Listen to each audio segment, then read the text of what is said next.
Bismillahirrahmanirrahim. Assalamualaikum warahmatullahi wabarakatuh. Alhamdulillah, dengan izin Allah juga kami pagi ini dapat membacakan kitab ini, yaitu kitab Hikam Ibnu Ta'ilah. Kami akan coba dari pembukaan yang pertama sebagai pembacaan yang pertama dari kitab ini. Untuk ini kami berfatihah dulu kepada Nabi dan kepada awliya-awliya. Al-Fatihah ila hadratin nabiyina Muhammadin Mustafa sallallahu alaihi wasallam wa ala alihi wa azwani wa zurriyyatihi ajma'in wa khususan illa arwahi a'immati al-batin mujtahidin wa ila hadratis Syekh Sultanin Auliya Kutubur Rabbani Syekh Abdul Qadir Jailani qaddasallahu sirrahu bin niyat sholihati Lidailah Fatihah. Bismillahirrahmanirrahim. Alhamdulillahirabbil alamin. Arrahmanirrahim. Maliki yaumiddin. Iyyaka na'budu wa iyyaka nasta'in. Ihdinas siratal mustaqim. Siratal ladzina an'amta 'alaihim ghairil maghdubi 'alaihim waladdallin. Kami akan doa dan munajat. Ilahi azhir ala zahiri sultanan la ilaha illallah wa haqiq batini bi ihatati la ilaha illallah Wahfiznillahumma fi maratibi ujudika bisuhudika hatta la ashada ghaira af'alika wa sifatika biwajhikal haq la ilaha illallah Muhammadur Rasulullah. Baiklah saudara-saudara yang terhormat, kita akan coba membaca dan membuka sebuah kitab, yaitu kitab Melayu. Kitab Melayu yang dikarang atau ditulis oleh Syekh Ibnu Ta'ilah dalam bahasa Melayu. Untuk ini kita akan coba dari halaman yang pertama. Bismillahirrahmanirrahim. Alhamdulillahirabbil alamin. Wassalatu wassalamu ala asrafil anbiya'i wal mursalin wa ala alihi wa sahbihi ajma'in wal aqibatu lil muttaqin wala haula wala quwwata illa billahi. Subhanaka la ilma lana illa ma 'allamtana innaka antal alimul hakim. Amma ba'du. Bismillahirrahmanirrahim. Kata fakir yang menerjemahkan, inilah kitab hikam bagi Syekh Imam Tajuddin Abu Fadil Ahmad anak Muhammad anak Abdul Karim anak Ata'illah rahmatullahi alaihim. Dan saya telah meminta akan diaku setengah saudaraku yang salik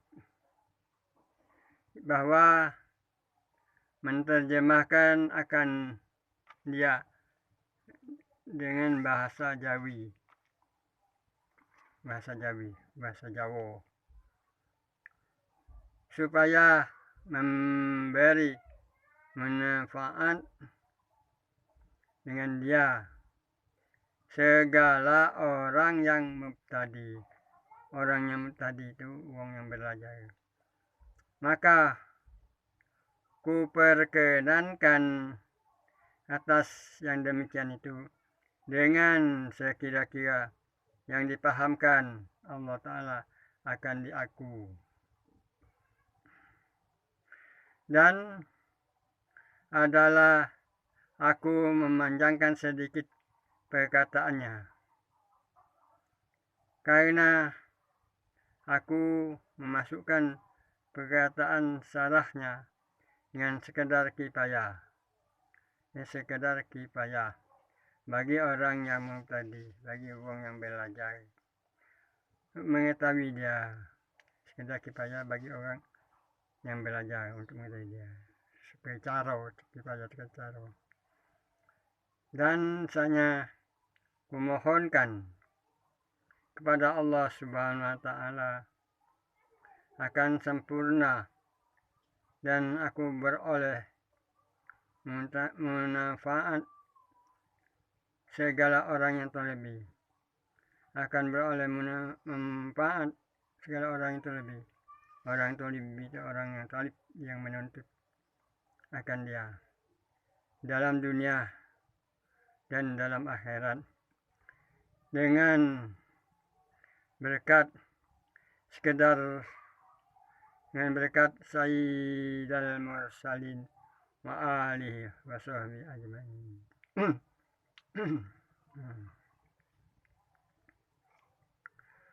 Kata Syekh radhiyallahu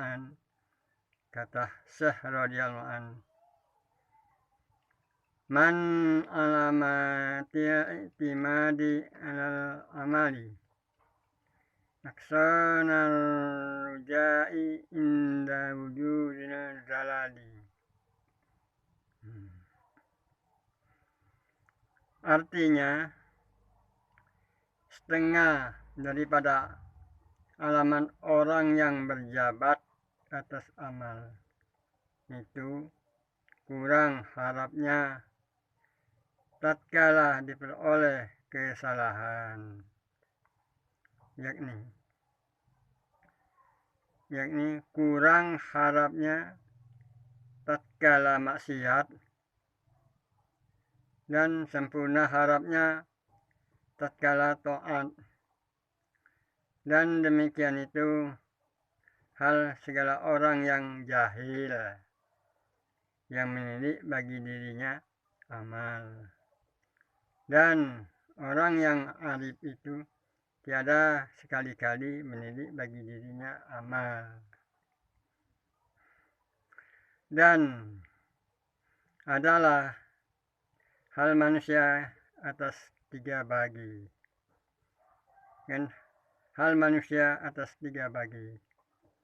Pertama, yang berjabat itu pegang, yang berjabat atas amal dan alamatnya itu kurang harapnya kepada Allah Ta'ala tatkala tiada hasil yang dimaksudkannya. Dan kedua, yang berjabat, yang berpegang atas anugerah Allah Ta'ala dan alamat itu rujuk ia kepada Allah dalam kesukaan dan dalam kesakitan, dan tatkala suka dengan mengatakan alhamdulillah dan syukur, dan tatkala duka dengan berlindung dan minta tolong. Dan orang yang ketiga berjabat atas bagian yang telah dahulu, nanti berpegang kepada bagian yang telah dahulu, yang telah ditetapkan pada dahulu. Dan alamatnya itu tiadalah gunda karena ketiadaan sabab, maka tiadalah bertambah harapnya karena sesuatu, dan tiada kurang harapnya karena sesuatu. Jikalau ditimbang harapnya dan takutnya, niscaya bersamaan dalam tiap-tiap hal daripada segala ahwalnya. Tetapi adalah ia senantiasa suka. Dan kata setengah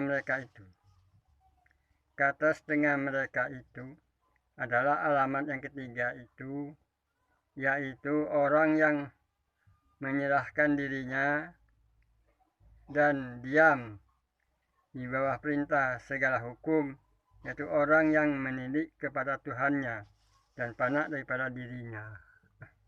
Itu yang ketiga. Dan kata setengah orang yang muhakkikin,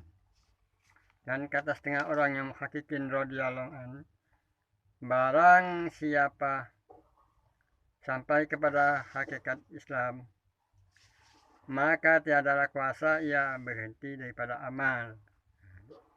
Barang siapa sampai kepada hakikat Islam, maka tiada kuasa ia berhenti daripada amal. Itu kata muhakkikin. Dan barang siapa sampai kepada hakikat iman, maka tiadalah kuasa ia berpaling daripada amal.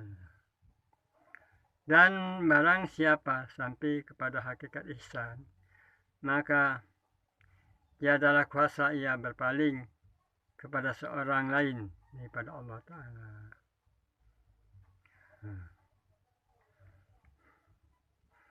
Ketahui olehmu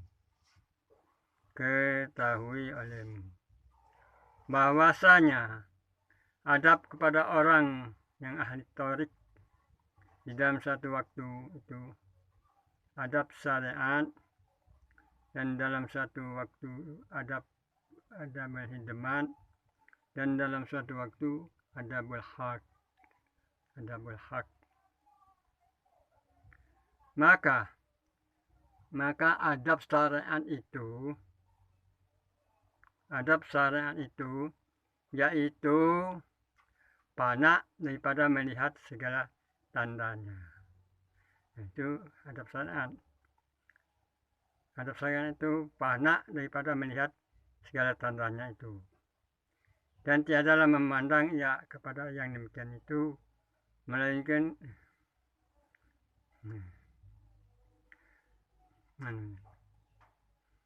adab syariat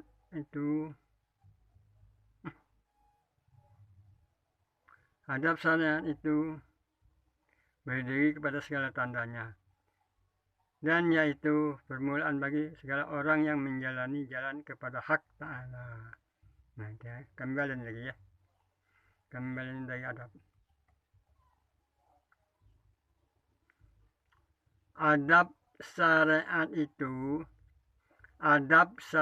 itu yaitu berdiri kepada segala tandanya, dan yaitu permulaan bagi segala orang yang menjalani jalan kepada hak Ta'ala. Nah, itu adab syariat. Kemudian yang kedua ini adabul hideman.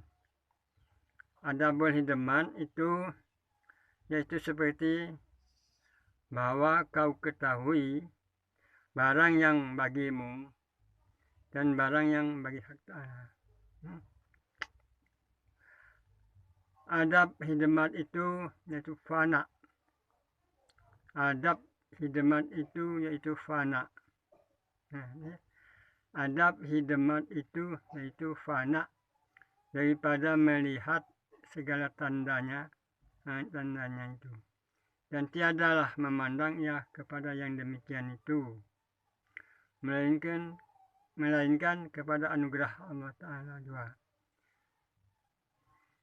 Karena orang yang ahli hidemat itu wajib atasnya tiada berjabat kepada segala amal. Nah, itu orang ahli hidemat. Itu adab yang kedua, adab ahli hidemat. Sekarang adab yang ketiga. Adab yang ketiga ini adabul haq. Yang ketiga ini adabul haq. Memang belanya tadi pertama adabul syariat, adabul hidemat, sekarang ini adabul haq. Adabul haq itu yaitu seperti bahwa kau ketahui. Nanti adabul haq itu yaitu seperti bahwa kau ketahui barang yang bagimu dan barang yang bagi hak Allah. Itu ada berhak. Dan inilah bagi segala orang yang ahli tahqiq. Orang yang ahli tahqiq itu orang yang ahli bukti. Karena bahwasanya hamba itu apabila mengenal ia barang yang baginya daripada sifat fakir dan dhaif dan lemah dan hina dan kurang, dan barang yang bagi Tuhannya daripada sifat ghani, qawi dan qadir. Ghani dan qawi dan lemah dan hina dan kurang. Dan yaitu barang yang bagi Tuhannya daripada sifat ghani dan qawi dan qadirun dan azizun dan kamalatun. Ini antara dua sifat ini harus dikenal. Kalau bagi Allah itu sifat ghani, qawi dan qadirun, azizun dan kamalatun. Kalau bagi hamba itu fakir, sifat hamba itu fakir, dhaif, lemah, hina dan kurang.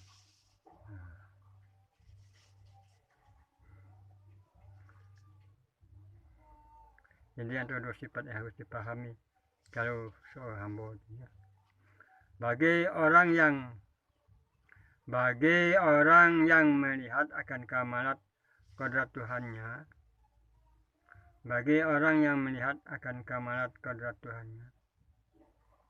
karena bahwasanya barang siapa tiada melihat akan kamalat kodrat Tuhannya dalam makrifat, maka gugurlah ia daripada keadaan yang sempurna.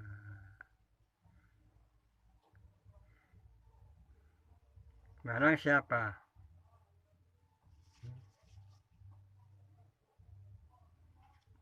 bagi orang yang melihat akan kamalat kodrat Tuhannya, karena bahwasanya barang siapa tiada melihat akan kamalat kodrat Tuhannya dalam makrifat, maka gugurlah ia daripada keadaan yang sempurna. Nah, jadi dulu sampai di sini dalam pembacaan kita kepada kitab hikam. Ini mak manu ini. Ini baru membaca baiknya, belum ada penjelasan uraian. Karena menjelaskan uraian ini sudah ada waktu itu sendiri. Baiklah saudara-saudara yang terhormat, kami akan mencoba menjelaskan dan mengurai dari bacaan pelajaran yang kita bacakan tadi. Mungkin dengan penjelasan uraian ini kita mendapat hikmahnya. Untuk ini kita sebagai manusia, kita ini kan sebagai manusia dipanggil oleh Allah. Ada 3 macam panggilan. Pertama, kita dipanggil al-insan. Kedua, kita dipanggil an-nas. Ketiga, dipanggil hamba. Nah, dalam 3 panggilan ini kita bisa merasakan diri kita sebagai apa? Apa sebagai an-nas, apa sebagai insan. Tapi kita kalau bisa merasakan diri kita itu sebagai hamba, ya? Sebagai hamba. Kita itu jangan hanya mengaku-ngaku sebagai hamba, tapi kita tidak tahu tentang sifat-sifat hamba, dan kita tidak tahu tentang sifat Allah. Paham gitu? Coba kita merasakan pada diri ini. Kalau manusia itu dapat merasakan pada dirinya, setiap manusia itu akan dapat panggilan. Tapi kita harus mengetahui dulu sifat-sifat yang ada pada Allah itu apa. Nah, ini sifat. Satu sifat, ini sifat yang ada pada Allah. Sifat Ghani, Qawi, Qadirun, Azizun, dan Kamalatun. Nah, itu sifat yang ada pada Allah. Itu sifat itu hak Allah. Dia kaya, dia gagah, dia kuasa, dia perkasa, dia yang sempurna. Itu sifat yang ada pada Allah. Sifat yang ada pada hamba. Sifat yang ada pada hamba ini, satu, fakir. Kedua, dhaif. Tiga, lemah. Keempat, hina. Dan kelima, kurang. Nah, jadi antara sifat yang ada pada Allah dan ada pada hamba ini, Allah memancarkan sifatnya itu kepada hambanya. Maka ada pertalian lah antara hamba dan Allah. Nah, ini pertalian hamba dan Allah. Di sini nak kita rasakan, kalau kita merasakan pertalian antara hamba dan Allah itu, coba kita melihat bayi yang baru lahir. Di situ tampak benar kelihatannya bahwa bayi itu lemah,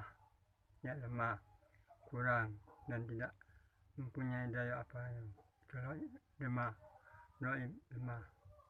dan kurang segalanya. Kalau kita perhatikan pada bayi yang baru lahir itu, dia belum bisa melihat, belum bisa mendengar, belum bisa berkata-kata. Nah, ini setiap diri kita manusia pastilah mengalami, cuman ada yang ingat, ada yang merasakan, ada yang tidak ingat dan tidak merasakan. Karena manusia ini kan pada waktu sekarang dia sudah tahu bahwa dirinya sudah besar, sudah cukup punya kemampuan apa-apa. Sehingga disinilah manusia itu nak mengaku dirinya sebagai hamba itu. Jadi kalau manusia mengaku dirinya sebagai hamba, dia senantiasa ingat pada dirinya dan ingat pada Allah. Ingat pada dirinya lemah, ingat pada dirinya lemah, hina, kurang. Dan dia ingat pada Allah. Allah itu kaya, kuat, kuasa, perkasa, dan sempurna. Nah, jadi sifat-sifat yang ada pada Allah itu itulah namanya sifat Tuhan, yang dinyatakannya, dipancarkannya pada sendiri si hamba. Maka yang hiduplah si hamba itu, mendengarlah si hamba itu, melihatlah si hamba itu secara berangsur-angsur, tidak sekaligus. Itulah perlunya kita memperhatikan bayi yang baru lahir. Tidak ada pernah bayi itu begitu lahir langsung duduk, langsung bisa berjalan, langsung bisa bermain. Pasti mengalami kelemahan dalam beberapa waktu masa. Nah, itu menunjukkan bahwa Allah Ta'ala itu memelihara. Ya Hayyun ya Qayyum, yang hidup hanya memelihara. Hayyun Qayyum itu terus. Nah, dia pernah itu ketika Allah Ta'ala itu menolong, tidak pernah lepas pertolongan. Ini boleh sampai diri kita manusia ini kan dewasa, besar, kita ini banyak lupa kepada dewasa. Jadi kita dewek itulah yang bergerak, kita dewek itulah yang melihat, kita dewek itulah yang mendengar. Nah, memang sifat ini sifat yang tertutup bagi manusia, tertutup. Ini memang hijab yang pertama bagi manusia itu. Sehingga mereka itu seakan-akan sudah lepas daripada Allah. Padahal Allah itu tidak pernah melepaskan hambanya, tidak pernah menjauhkan hambanya yang sekitar ini. Kalau orang yang menyadari dan telah mencoba mengkaji kitab ini. Tapi kalau orang yang tidak menyadari, tidak pernah mendengar pelajaran-pelajaran dalam kitab ini, ya mungkin ya masa-masa itu urusan-urusan dia lah. Nah, bagi kita yang mengkaji, mempelajari, dan merasakan benar-benar bahwa kita ini sebagai hamba. Inilah tahap yang pertama, kita itu nak menjatuhkan diri kita sebagai hamba Allah. Kalau mengaku-ngaku hamba itu boleh, tidak salah. Ya, sebagai hamba, mengaku-ngaku. Tapi apakah memang benar-benar kita sudah dapat mengetahui rahasia diri si hamba dan rahasia Allah yang dilimpahkannya kepada hambanya. Karena Allah karena Tuhan dengan hamba itu tidak pernah berpisah, tidak pernah jauh, dan tidak pernah lepas. Nah, seperti yang dikatakan dalam firman, Allah latifum bi ibadihi yarzuqu man yasha. Allah itu sangat halus kepada hambanya, man yasha, dan dia yang akan memberi rezeki kepada hambanya. Nah, itu dia. Allah latifum bi ibadihi yarzuqu man yasha. Kalau kita sebagai manusia, ya lain lagi. Itu ayatnya dipanggil oleh Allah dalam surah Al-Fatihah ayat 15 itu. Ya ayuhan nas antumul fuqara'u ilallah. Ya ayuhan nas antumul fuqara'u ilallah. Ya lalu ya sampai sini. Insyaallah kalau kita ada waktu kita wallahu a'lam bissawab. Amin.